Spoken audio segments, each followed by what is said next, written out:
Il y a des villes qui ne dorment jamais vraiment. Abidjan est de celles-là. La nuit, elle ronfle dans ses quartiers populaires, dans ses maquis où la musique s'accroche au mur comme de la sueur.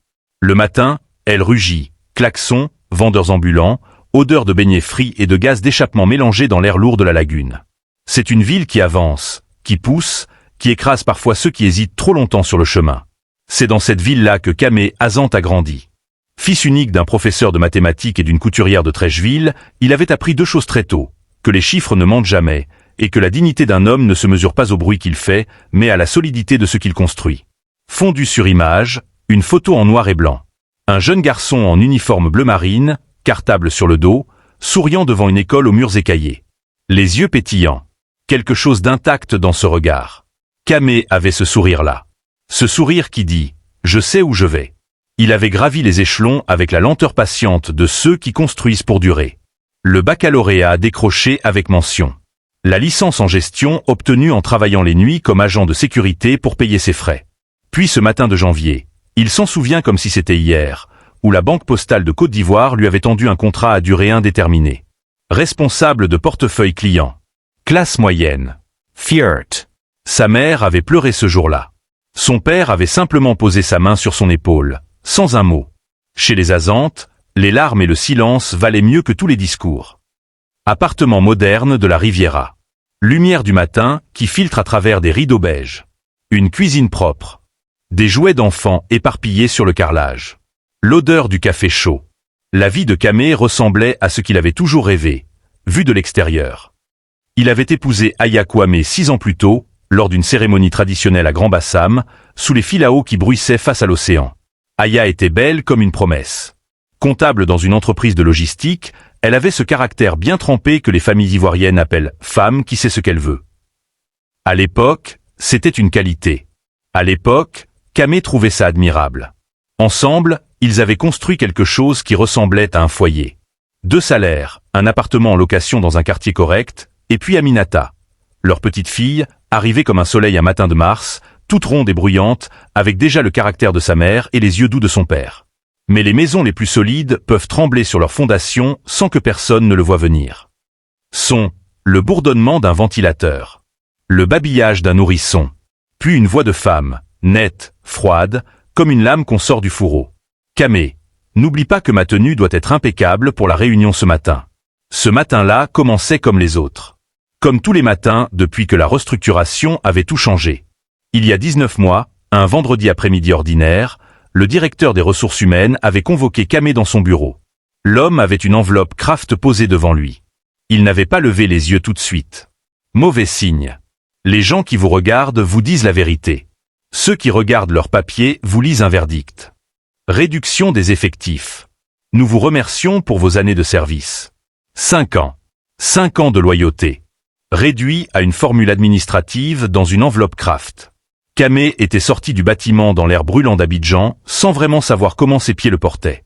Il s'était assis sur un banc du parking. Il n'avait pas appelé Aya tout de suite. Il avait regardé le soleil se déposer sur le bitume. Et il avait pensé à son père, à ce silence qui vaut 1000 mots. Il avait inspiré profondément. Je vais m'en sortir. Les hommes Azantes s'en sortent toujours. Il ne savait pas encore ce que cette phrase allait lui coûter. Retour au présent. Cuisine. Kamé est debout en pagne, Aminata dans les bras. Il lui donne son biberon. La petite tête, les yeux mi-clos, confiante. Lui la regarde avec une tendresse qui fissure tout le reste. Oh ma princesse, ne pleure pas, papa est là. Tout va bien. C'était ça, la vérité de Kamé maintenant. Les CV envoyés, 43, il les avait comptés. Les entretiens qui n'aboutissaient à rien. L'argent de l'indemnité qui s'était évaporé mois après mois.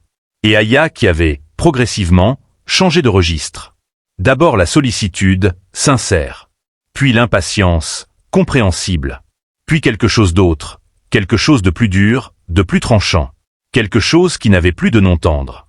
Il faisait le ménage. Il emmenait les enfants à l'école.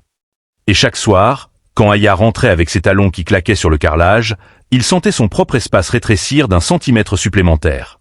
Les murs ne tombent pas d'un coup. Ils s'effritent, d'abord, presque imperceptiblement. Lumière de fin de matinée. Kamé seul dans l'appartement après avoir déposé les enfants. Le silence après la tempête. Il s'assoit sur le canapé, les bras posés sur les genoux, regard dans le vide. Sur la table basse, une pile de lettres de refus. Sur le mur, une photo de leur mariage. Aya souriante, lui les yeux brillants, tous les deux debout devant un bananier en fleurs. Il y avait quelque chose dans les yeux de cet homme-là. Pas de la faiblesse. Jamais. Quelque chose de plus difficile à définir.